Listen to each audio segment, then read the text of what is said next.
because I want you to know I'm not sitting around just staring at the wall all day, doing absolutely nothing. And I want you to know that water came from volcanoes.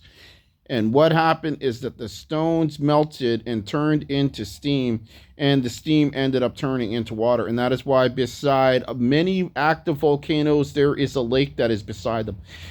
And in order to make water, what you need to do is to go into any dormant volcano and to crush the stones into a fine powder and ignite the stones, and the stones will turn into lava, and that lava will create steam that will make water.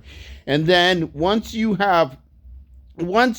the the lava has turned back into a stone again, you can crush it another time, and then you could ignite it again, and it will turn back into lava, which will make water again. And you can make endless water by crushing stones and turning it into a powder, and then igniting the stones to turn into lava, and the lava turns into water, because all water is coming from volcanoes, and that is where water is coming from.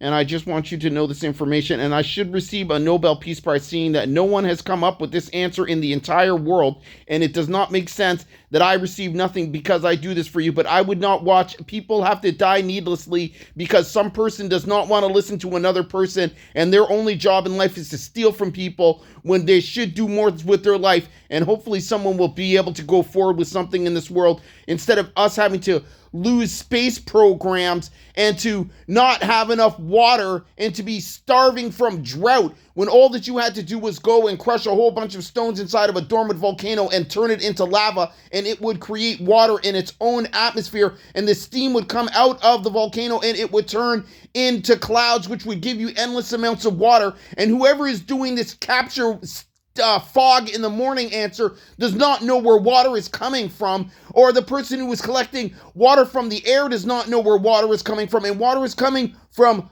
stones in a volcano. Okay, lava is where water is coming from.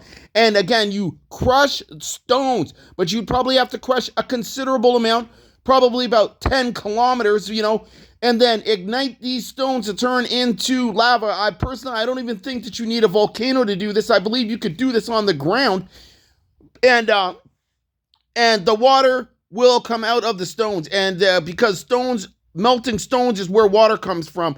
And there's also more to this information about how stones are making water, but I am telling you that stones are coming from lava, okay, or water is coming from lava, okay. That is where water is coming from. And whoever is teaching your children in school should give me a Nobel Peace Prize for putting my life out to give you a solution. And water is coming from lava. And that is where water is coming from. And you need to crush stones and ignite these stones to make more water. And then we can have a space program which lets us go to other planets by crushing stones and igniting these stones to create water, because that is where water is coming from. And you crush the stones and you turn them into a powder and you ignite them and they turn into a steam that creates water, and that is where water is coming from, just so you are aware of this.